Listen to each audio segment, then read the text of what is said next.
Assalamualaikum warahmatullahi wabarakatuh. Hai semuanya, perkenalkan saya Fadila Nabila Aris dari Prodi S1 Administrasi Rumah Sakit.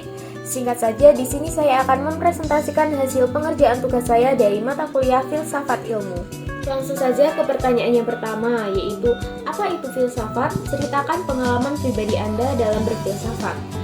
Jadi, filsafat adalah cabang ilmu yang berusaha memahami esensi dari segala sesuatu, baik yang bersifat material maupun non-material, dengan cara berpikir yang kritis, mendalam, dan sistematis.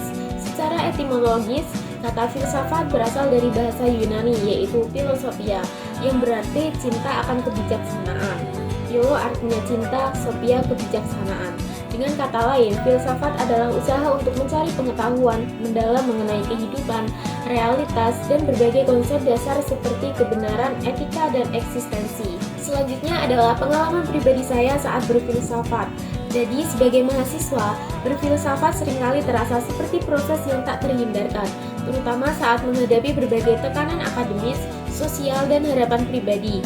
Di tengah-tengah kesibukan tugas, ujian, dan kegiatan organisasi, ada momen-momen di mana saya mulai mempertanyakan berbagai hal. Mungkin seperti mahasiswa lainnya, saya mulai bertanya-tanya apakah yang saya pelajari ini benar-benar berguna, atau apakah jalan yang saya pilih ini akan membawa saya ke tempat yang saya inginkan. Misalnya, pernah suatu kali saya tengah berkutat dengan tugas yang berat di malam hari, merasa jenuh dan mulai mempertanyakan tujuan dari semua ini. Saya bertanya dalam hati, apakah semua perjuangan ini akan sepadan? Apakah gelar yang saya kejar ini benar-benar menjadi kunci kebahagiaan dan kepuasan hidup saya? Berfilsafat dalam momen-momen seperti itu membuat saya ke dalam refleksi yang lebih dalam. Saya mulai mencoba menemukan makna lebih dari sekedar nilai atau gelar, mulai merasakan bahwa proses belajar ini seberat apapun membentuk karakter dan pemahaman saya tentang dunia. Selain itu, dalam kehidupan mahasiswa ada banyak pertemuan dengan orang-orang dari latar belakang berbeda. Saat berdiskusi, saya sering menemukan perspektif baru yang membuat saya berpikir lebih jauh tentang keyakinan dan prinsip saya sendiri. Dalam perbincangan santai tentang hidup atau mimpi-mimpi, seringkali saya mempertanyakan apa sebenarnya yang ingin saya capai, atau apakah kesuksesan yang saya bayangkan ini benar-benar apa yang saya inginkan atau hanya tuntutan dari lingkungan sekitar. Bagi saya, berfilsafat sebagai mahasiswa tidak melulu soal teori atau konsep besar yang dipelajari di kelas, tetapi lebih pada proses introspeksi dan mencari arah. Ini adalah usaha untuk memahami diri sendiri di tengah perjalanan panjang dan kompleks yang bernama pendidikan tinggi. Dan meski seringkali tidak ada jawaban pasti, saya merasa bahwa berfilsafat membantu saya untuk menghadapi kehidupan mahasiswa dengan lebih tenang dan bijak. Selanjutnya adalah pertanyaan yang kedua. Dalam filsafat ada ontologi, epistemologi, aksiologi. Jelaskan maksudnya dan beri contoh masing-masing dalam kehidupan pribadi Anda dalam mencari makan di desa masing-masing. Jadi, yang pertama adalah ontologi. Ontologi adalah cabang filsafat yang mempelajari hakikat keberadaan, realitas, dan eksistensi. Kata ontologi berasal dari bahasa Yunani yaitu onto yang berarti ada dan logia yang berarti ilmu atau studi. Dengan demikian, ontologi secara harfiah dapat diartikan sebagai ilmu tentang keberadaan atau studi tentang apa yang ada. Contohnya yaitu ketika saya yang mencari makan di desa, mungkin akan mempertimbangkan dari mana makanan itu berasal dan bagaimana proses pembuatannya. Ketika saya makan makanan tradisional seperti tiwul yang ditanam dan diolah oleh penduduk setempat, saya mulai menyadari bahwa makanan tersebut bukan sekedar bahan konsumsi, tetapi juga mencerminkan budaya, sejarah, dan kerja keras masyarakat desa. Dari perspektif ontologis, makanan bukan hanya sekedar materi untuk dimakan, tetapi juga sesuatu yang memiliki makna lebih dalam tentang hubungan manusia dengan alam dan lingkungan sekitarnya. Yang kedua adalah epistemologi. Epistemologi adalah cabang filsafat yang mempelajari hakikat pengetahuan, sumber-sumber pengetahuan, dan batas-batas pengetahuan. Kata epistemologi berasal dari bahasa Yunani, yaitu episteme yang berarti pengetahuan dan logos yang berarti ilmu atau studi. Dengan demikian, epistemologi dapat diartikan sebagai ilmu tentang pengetahuan atau studi tentang bagaimana kita memperoleh pengetahuan, apa yang dapat diketahui dan apa yang membuat suatu keyakinan dianggap sebagai pengetahuan. Contohnya adalah ketika saya ingin mencari makan, mungkin bertanya pada penduduk desa mengenai makanan yang populer atau bercocok tanam sendiri. Dalam proses ini, saya menggunakan cara-cara berbeda untuk mendapatkan pengetahuan. Dari bertanya langsung pada orang-orang tua yang berpengalaman, belajar dari internet, atau bahkan mencoba mencicipi berbagai jenis makanan.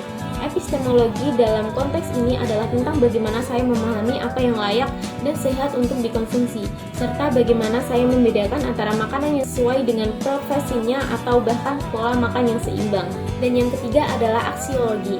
Aksiologi adalah cabang filsafat yang mempelajari nilai-nilai termasuk etika, estetika, dan norma-norma moral yang mempengaruhi perilaku manusia. Kata aksiologi berasal dari bahasa Yunani yaitu axios yang berarti nilai dan logos yang berarti ilmu atau studi. Dengan demikian, aksiologi dapat diartikan sebagai ilmu tentang nilai-nilai atau studi tentang apa yang dianggap baik dan berharga dalam hidup. Contohnya adalah saya mencari makan di desa mungkin mempertimbangkan apakah makanan yang saya pilih berasal dari sumber yang ramah lingkungan atau dibuat tanpa merusak ekosistem lokal. Misalnya, saya lebih memilih makanan yang ditanam tanpa pestisida atau membeli dari petani lokal untuk mendukung perekonomian desa. Di sisi lain, saya juga mempertimbangkan aspek kesehatan dan memilih makanan yang lebih alami dan bergizi dibandingkan makanan instan. Dalam hal ini, aksiologi mencakup nilai-nilai yang saya terapkan dalam memilih makanan, mulai dari rasa hormat terhadap alam hingga perhatian pada kesejahteraan masyarakat sekitar. Selanjutnya, pertanyaan yang ketiga adalah apa itu administrasi rumah sakit dan bagaimana diri Anda ke depannya?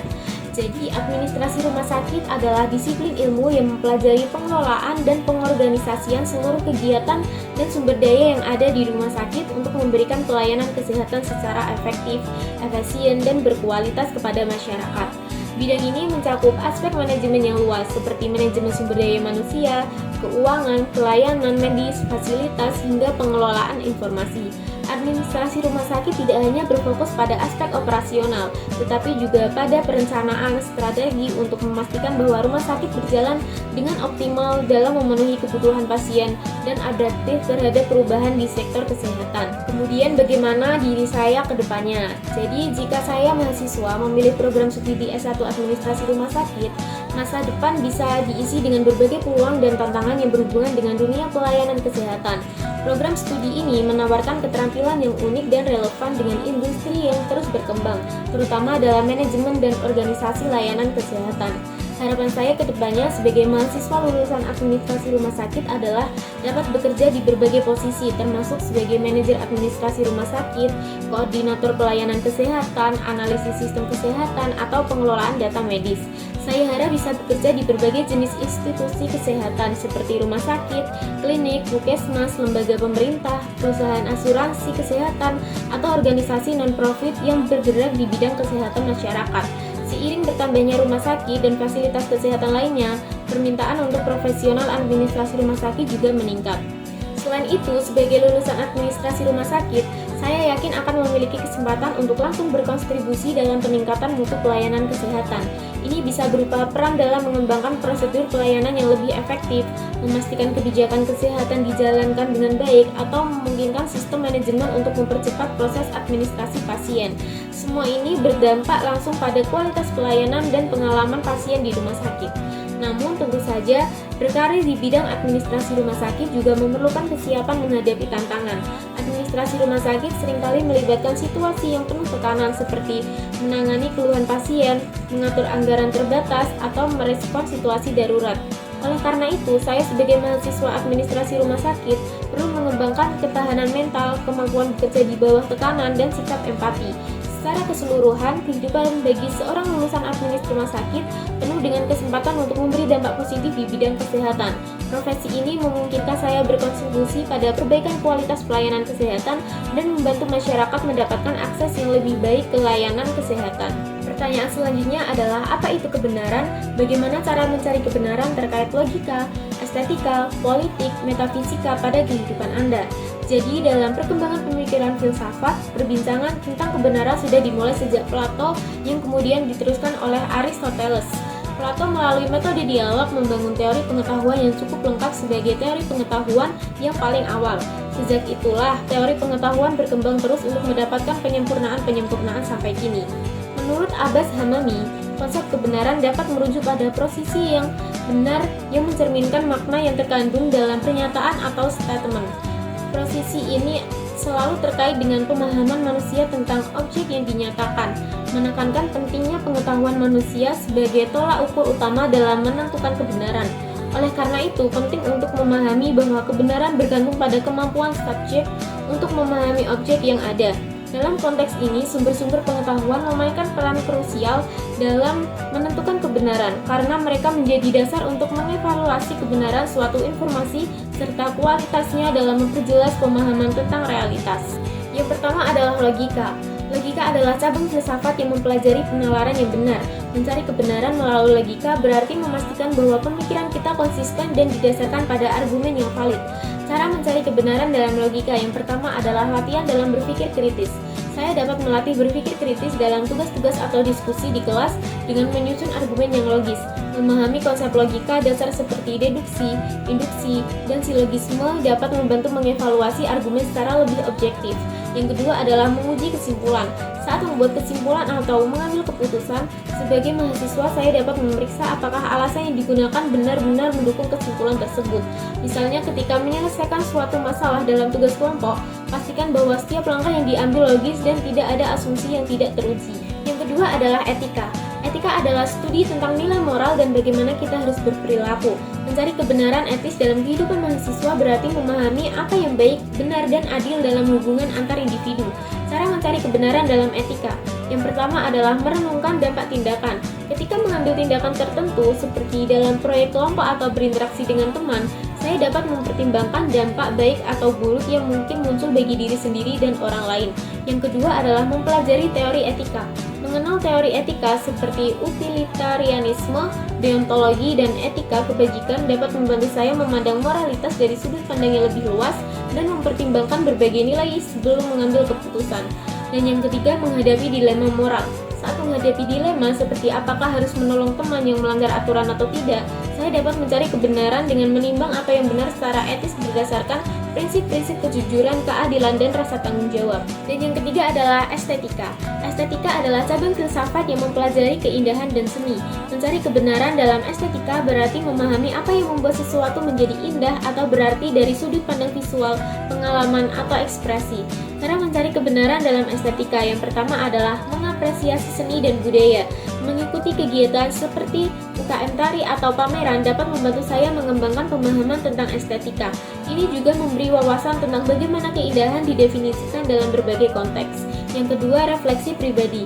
Saya bisa merenungkan apa yang mereka anggap indah atau bermakna dalam karya seni atau lingkungan sekitar mereka. Refleksi ini membantu saya memahami nilai estetika secara subjektif dan mengidentifikasi nilai-nilai yang relevan dalam kehidupan saya. Dan yang ketiga, mempelajari teori estetika. Mengenal teori estetika seperti ekspresionisme atau formalisme dapat memberikan pemahaman yang lebih dalam tentang bagaimana seni dan keindahan diinterpretasikan. Yang keempat, politik. Politik dalam konteks mahasiswa berarti memahami struktur, kekuasaan, dan pengaruh dalam masyarakat. Mencari kebenaran politik membantu mahasiswa memahami sistem sosial dan bagaimana keputusan kolektif dibuat. Cara mencari kebenaran dalam politik yang pertama memperhatikan isu-isu terkini. Saya dapat mencari kebenaran politik dengan mengikuti berita, menghadiri diskusi politik, dan menganalisis kejadian-kejadian politik dari berbagai sudut pandang. Yang kedua, belajar tentang teori politik. Mengenal teori-teori politik seperti demokrasi, sosialisme, atau liberalisme membantu saya memahami nilai-nilai politik yang mempengaruhi kehidupan masyarakat. Dan yang ketiga, mengkritisi dan mendiskusikan kebijakan. Ketika menghadapi kebijakan kampus atau negara, saya dapat mendiskusikan dampaknya terhadap masyarakat atau diri sendiri. Misalnya, kebijakan tentang subsidi pendidikan dapat dinilai dari perspektif keadilan sosial dan hak asasi. Dan yang kelima, metafisika. Metafisika adalah cabang filsafat yang mempelajari hakikat keberadaan, realitas, dan pertanyaan mendasar tentang alam semesta dan kehidupan. Dalam kehidupan mahasiswa, metafisika seringkali berkaitan dengan pertanyaan tentang tujuan hidup, eksistensi, dan makna. Cara mencari kebenaran dalam metafisika yang pertama adalah refleksi eksistensial. Saya dapat merenungkan pertanyaan mendasar tentang kehidupan, misalnya, apa tujuan hidup saya atau apa arti dari kebahagiaan. Refleksi ini membantu saya menemukan keberadaan tentang identitas dan tujuan pribadi. Yang kedua, belajar tentang konsep metafisika. Mengenal konsep-konsep metafisika seperti dualisme, materialisme, atau eksistensialisme memberi perspektif yang lebih luas untuk memahami realitas. Dan yang ketiga, diskusi filosofi kehidupan. Diskusi dengan teman atau mengikuti kelas filsafat yang mengulas tema-tema eksistensial membantu saya mencari kebenaran tentang makna hidup dan pandangan saya terhadap dunia. Selanjutnya adalah pertanyaan nomor 5. Buatlah makalah yang berisi introduksi masalah, justifikasi masalah, kronologi masalah, dan solusi terkait kehidupan Anda bersama keluarga Anda dan masa depan Anda. Jadi judul makalah yang saya ambil adalah Tantangan Kehidupan Keluarga dan Masa Depan dalam Kehidupan Saya sebagai Seorang Mahasiswa. Introduksi masalah. Kehidupan mahasiswa merupakan fase yang penuh dengan tantangan dan persiapan menuju masa depan.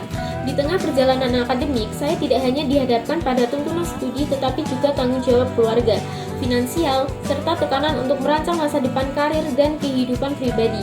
Bagi saya, keberhasilan akademik dan kehidupan keluarga yang harmonis adalah tujuan yang sangat saya dambakan. Namun, tekanan dari berbagai aspek ini seringkali memunculkan masalah dalam menjaga keseimbangan antara komitmen keluarga, pergaulan sosial, dan perencanaan masa depan. Pada satu sisi, saya diharapkan untuk tetap terhubung dan mendukung keluarga saya. Di sisi lain, saya harus mampu menyiapkan diri untuk kehidupan mandiri dan masa depan yang lebih stabil. Peran dan ekspektasi dari keluarga, biaya pendidikan, tuntunan akademik, dan keinginan untuk membangun karir menciptakan tekanan yang signifikan dalam kehidupan saya. Untuk itu, sangat penting bagi saya untuk memiliki pemahaman yang baik tentang cara mengelola kehidupan keluarga dan mempersiapkan masa depan agar dapat menghadapi berbagai tantangan dengan bijak. Selanjutnya adalah justifikasi masalah. Masalah terkait kehidupan keluarga dan masa depan dalam kehidupan saya sebagai seorang mahasiswa perlu dibahas karena beberapa alasan penting. Di antaranya, yang pertama adalah pentingnya stabilitas emosional. Kehidupan keluarga yang harmonis berperan besar dalam kesejahteraan mental saya sebagai seorang mahasiswa. Hubungan yang mendukung di rumah dapat membantu saya sebagai seorang mahasiswa dalam mengelola stres dan menjaga fokus pada tujuan akademik. Yang kedua, perencanaan masa depan. Saya sebagai seorang mahasiswa seringkali dihadapkan pada kebutuhan untuk merancang karir dan stabilitas finansial. Namun, tanpa dukungan dan pemahaman yang baik dari keluarga, saya mungkin kesulitan membuat perencanaan yang efektif. Yang ketiga, tekanan akademik dan sosial. Tuntunan akademik seperti tugas, ujian, dan ekspektasi nilai tinggi seringkali dibarengi dengan tekanan untuk tetap berkontribusi pada kebutuhan keluarga. Hal ini bisa berdampak negatif pada kesehatan mental saya jika tidak dikelola dengan baik. Yang keempat, adaptasi terhadap perubahan nilai dan norma. Sebagai seorang mahasiswa, saya seringkali mengalami perubahan dalam nilai dan pola pikir yang mungkin berbeda dari norma keluarga. Hal ini bisa memicu konflik dan membutuhkan strategi komunikasi yang efektif. Yang selanjutnya adalah kronologi masalah. Masalah yang berkaitan dengan kehidupan keluarga dan masa depan dalam kehidupan saya sebagai mahasiswa dapat dipahami melalui beberapa tahap perkembangan berikut. Yang pertama, awal masuk perguruan tinggi. Di tahap ini, saya biasanya menghadapi perubahan besar dalam hidup, terutama jika saya harus berinteraksi dengan orang baru. Pada fase ini, adaptasi terhadap lingkungan baru dan pembagian peran antar keluarga dan akademik menjadi penting. Yang kedua, tahun pertengahan studi. Seiring berjalannya waktu, saya mulai dihadapkan pada ekspektasi akademik yang lebih tinggi dan persiapan awal untuk karir. Saya mulai berpikir untuk bekerja paruh waktu untuk mendukung biaya hidup atau membantu keluarga. Di sini tekanan untuk mandiri dan tetap terhubung dengan keluarga menjadi lebih terasa. Yang ketiga, mendekati wisuda. Menjelang akhir studi, saya harus mulai mempersiapkan diri untuk memasuki dunia karir dan studi lanjut. Saya dituntut untuk memiliki rencana karir yang matang, sementara keluarga seringkali mengharapkan saya untuk segera berkontribusi secara finansial. Pada tahap ini, konflik antara aspirasi pribadi dan harapan keluarga bisa muncul. Dan yang keempat, memasuki dunia kerja. Setelah lulus nanti, saya akan mulai beralih ke tahap kehidupan baru sebagai pencari kerja atau profesional. Pada titik ini, tanggung jawab terhadap keluarga meningkat, terutama jika saya perlu membantu kebutuhan keuangan keluarga. Tahap ini membutuhkan persiapan dan dukungan dari keluarga agar saya dapat bertransisi dengan lancar. Dan yang terakhir adalah solusi. Berikut beberapa solusi untuk membantu saya dalam mengelola masalah kehidupan keluarga dan perencanaan masa depan. Yang pertama adalah perencanaan dan pengatur waktu yang efektif. Saya dapat memanfaatkan metode manajemen waktu seperti jadwal mingguan atau bulanan untuk mengatur antara waktu belajar, aktivitas sosial, dan waktu dengan keluarga. Perencanaan yang baik akan membantu mengurangi stres dan memastikan semua aspek kehidupan dapat dijalani secara seimbang. Yang kedua, membangun komunikasi terbuka dengan keluarga. Komunikasi yang terbuka sangat penting untuk menjembatani perbedaan pandangan dan ekspektasi antara saya dengan keluarga. Saya perlu menyampaikan rencana, tantangan, serta kebutuhan saya kepada keluarga. Dengan komunikasi yang baik, keluarga akan lebih memahami kondisi saya dan dapat memberikan dukungan yang tepat. Yang ketiga, membuat rencana keuangan yang bijaksana. Untuk mengurangi beban finansial, saya perlu merencanakan keuangan sejak awal, seperti menabung, mengelola pengeluaran, dan mencari beasiswa atau pekerjaan paruh waktu. Saya juga dapat berdiskusi dengan keluarga mengenai bantuan finansial atau biaya yang harus diatasi bersama. Yang keempat, menjaga kesehatan mental dan emosional. Menyeimbangkan berbagai aspek kehidupan bukanlah hal yang mudah, dan menjaga kesehatan mental sangat penting. Saya dapat mengatasi tekanan dengan mencari dukungan dari teman, mengikuti kegiatan relaksasi seperti olahraga atau meditasi, atau jika diperlukan berkonsultasi dengan konselor kampus untuk membantu mengelola stres. Dan yang kelima, mengembangkan keterampilan untuk masa depan. Selain fokus pada akademik, saya perlu mengembangkan keterampilan tambahan yang relevan dengan dunia kerja, seperti keterampilan komunikasi, manajemen waktu, dan problem solving. Dengan persiapan yang baik, saya akan lebih siap memasuki dunia kerja dan memenuhi harapan keluarga serta karir pribadi. Kesimpulannya adalah bahwa kehidupan keluarga dan masa depan merupakan aspek penting dalam kehidupan saya yang saling memengaruhi. Dengan tantangan seperti beban akademik, tuntunan finansial, dan ekspektasi keluarga, saya perlu mengembangkan pendekatan yang seimbang dan efektif dalam menjalani peran-peran ini. Melalui komunikasi terbuka, perencanaan keuangan yang matang, serta perhatian pada kesehatan mental, saya dapat menghadapi masa depan dengan lebih optimis dan membangun kehidupan yang harmonis bersama keluarga. Sekian video presentasi dari saya, mohon maaf jika ada kesalahan dan kekurangan. Terima kasih. Wassalamualaikum warahmatullahi wabarakatuh.